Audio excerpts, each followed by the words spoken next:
नमस्कार, आप देख रहे हैं इंडिया डेली पंजाब हरियाणा का ये डिजिटल प्लेटफॉर्म। आपके साथ मैं हूं किरण।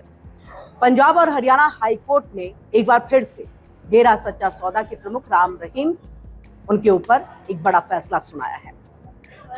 पत्रकार रामचंद्र छत्रपति हत्याकांड में हाई कोर्ट ने राम रहीम को बरी कर दिया, जबकि इस मामले में 3 अन्य आरोपियों कुलदीप सिंह, निर्मल सिंह और कृष्णलाल की सजा को बरकरार रखा है। इस फैसले ने पूरे राजनीतिक और सामाजिक माहौल में एक तरह से हलचल मचा दी। और देखिए, पूरा मामला जो है वो 17 जनवरी 2019 का है। पंचकुला की स्पेशल सीबीआई कोर्ट ने इस मामले में राम रहीम समेत सभी आरोपियों को 7 साल की कैद की सजा सुनाई थी, जिसके खिलाफ आरोपियों ने हाई कोर्ट में याचिका दाखिल की थी। हाई कोर्ट ने सुनवाई के दौरान पाया कि पत्रकार की हत्या में राम रहीम के शामिल होने के पर्याप्त सबूत मौजूद नहीं है और इसलिए उन्हें बरी किया गया। तो वहीं कुलदीप, निर्मल और कृष्णलाल के खिलाफ सबूत पर्याप्त पाए गए और उनकी उम्र कैद की सजा को बरकरार रखा गया है। राम रहीम इससे पहले डेरा मैनेजर रणजीत हत्याकांड में भी हाई कोर्ट से बरी हो चुके हैं। हालांकि सीबीआई ने इस फैसले को सुप्रीम कोर्ट में चुनौती दी है।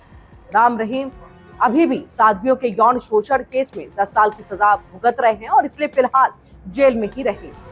ये मामला 2002 का है, जब पत्रकार रामचंद्र छत्रपति ने अपने अखबार में डेरा सच्चा सौदा से जुड़े गंभीर आरोप प्रकाशित किए थे और इसके बाद पत्रकार की गोली मार करके हत्या कर दी गई थी और इस हत्या की जांच सीबीआई को सौंपी गई, जिसने लंबी सुनवाई और सबूतों के विश्लेषण के बाद डेरा मुखी सहित अन्य आरोपियों को दोषी ठहराया और उम्र कैद की सजा सुनाई।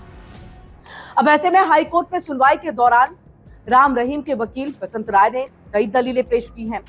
उन्होंने तर्क दिया कि पत्रकार को गोली लगी सॉफ्ट लेड की थी, जो आमतौर पर स्नाइपर या सैन्य उपकरणों में इस्तेमाल होती है। 23 साल बीत जाने के कारण उस पर कोई निशान या साइन दिखाई नहीं दे रहे। तो इसके अलावा डिब्बे की सील कभी नहीं खोली गई थी जिसमें गोली रखी गई थी।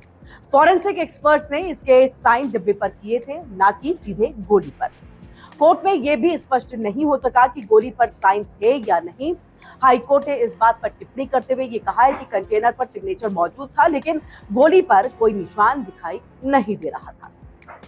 अब इस फैसले ने पूरे देश में राजनीतिक हलचल पैदा कर दी है और एक तरफ जहां पत्रकारिता और कानून के संरक्षण पर सवाल उठ रहे हैं, तो वहीं दूसरी तरफ डेरा सच्चा सौदा के समर्थक उसे न्याय की जीत के रूप में देख रहे हैं। हाई कोर्ट ने साफ कर दिया है कि इस मामले में राम रहीम के खिलाफ पर्याप्त सबूत नहीं पाए गए, लेकिन बाकी आरोपियों की भूमिका स्पष्ट रूप से स्थापित हुई है और इसलिए उनकी सजा बरकरार रखी गई।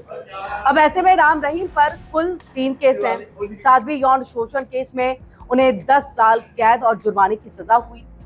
पत्रकार रामचंद्र छत्रपति हत्याकांड में हाई कोर्ट ने बरी कर दिया, जबकि डेरा मैनेजर रणजीत हत्याकांड में भी हाई कोर्ट ने उन्हें बरी किया। लेकिन सीबीआई ने सुप्रीम कोर्ट में इसको चुनौती दी और इस फैसले ने न्याय व्यवस्था, राजनीतिक हलकों और सामाजिक बहस को एक नई जो दिशा है वो दे दिया है। हाई कोर्ट की टिप्पणी और सबूतों की जांच ने यह स्पष्ट कर दिया है कि सबूतों की कमी के कारण राम रहीम को बरी किया गया, लेकिन बाकी दोषियों की उम्र कैद की जो सजा है उसको बरकरार रखना न्यायिक प्रक्रिया का एक तरह से अहम हिस्सा है। अब ऐसे में पूरे घटनाक्रम ने न केवल डेरा सच्चा सौदा और राम रहीम के प्रभाव को एक बार फिर से उजागर कर दिया है, बल्कि पत्रकारिता, न्यायपालिका और कानून के बीच संतुलन को लेकर के देश भर में एक बहस को तेज कर दिया। जनता की नजर अब सुप्रीम कोर्ट पर टिकी हुई है, क्योंकि सीबीआई की चुनौती इस मामले में अंतिम फैसला तय करेगी और ये मामला राजनीतिक, सामाजिक और कानूनी दृष्टिकोण से बेहद ही संवेदनशील और देश भर के लिए सीख देने वाला साबित हो रहा है। देखिए इंडिया डेली 24/7 अब आपके स्मार्ट टीवी पर। इंडिया डेली मौजूद है सभी डिजिटल प्लेटफॉर्म पर लाइव और लगातार। इंडिया डेली 24/7 हर दिन राष्ट्र को समर्पित।